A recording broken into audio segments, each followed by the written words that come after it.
dalam materi IPS, Ilmu Pengetahuan Sosial.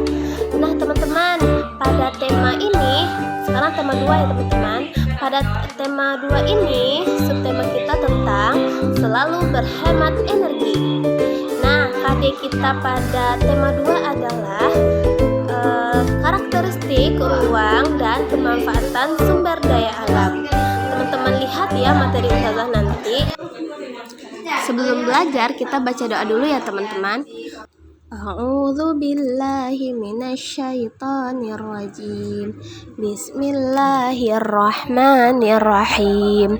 Rabbi shrah li sadri wa yassir li amri wahlul 'uqdatam min lisani yafqahu qawli. Rabbi zidni ilma warzuqni fahma. Amin. Indonesia kaya akan sumber daya alam. Teman-teman, sebelumnya kita belajar tentang karakteristik ruang dulu ya Nak ya. Nah, yang pertama itu ada pegunungan. Gunung dimanfaatkan untuk perkebunan, pertanian, perhutanan, serta pariwisata, rekreasi, serta olahraga. Yang kedua ada daratan rendah, biasanya dimanfaatkan untuk pertanian, perkantoran, peternakan, industri, perikanan, dan lain-lain.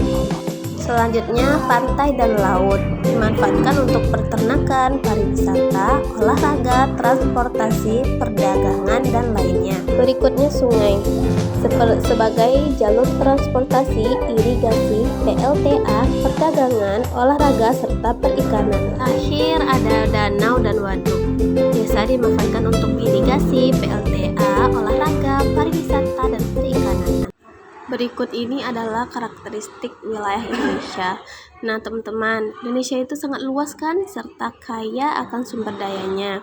Nah sekarang kita masuk sumber daya alam itu apa sih? Nah sumber daya alam adalah segala sesuatu dari alam atau yang terjadi secara alami yang dimanfaatkan untuk memenuhi kebutuhan hidup. Energi panas matahari merupakan salah satu sumber daya alam yang melimpah. Manfaat dari matahari ini juga banyak teman-teman. Teman-teman juga bisa baca sendiri ya, dan juga bisa merasakan manfaat dari adanya matahari. Selanjutnya ada tumbuhan juga. Tumbuhan juga banyak kita temui. Salah satunya ada jagung.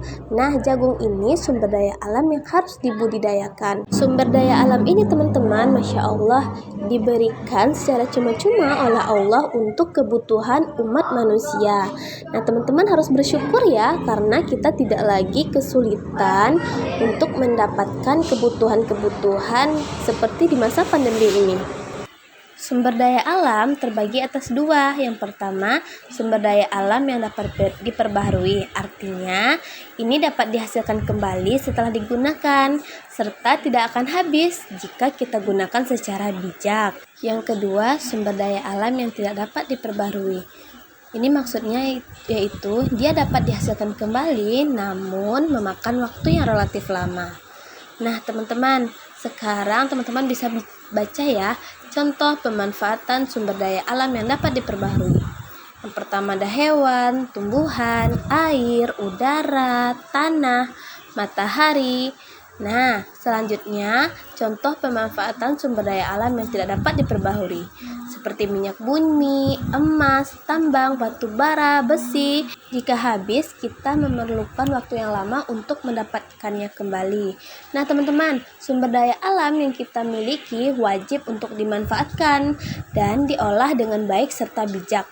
Tidak boleh menggunakannya terlalu berlebihan dan harus sesuai dengan kebutuhan kita.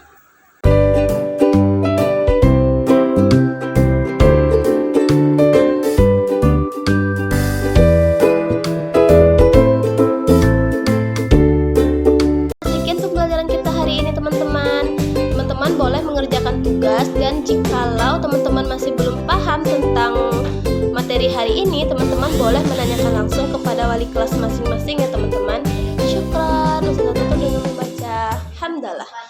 Alhamdulillahi Rabbil Alamin. Kita sempurnakan dengan membaca doa kafaratul majelis. Subhanakallahumma wa bihamdika asyhadu an la ilaha illa anta astaghfiruka wa atubu ilaik. Assalamualaikum warahmatullahi wabarakatuh.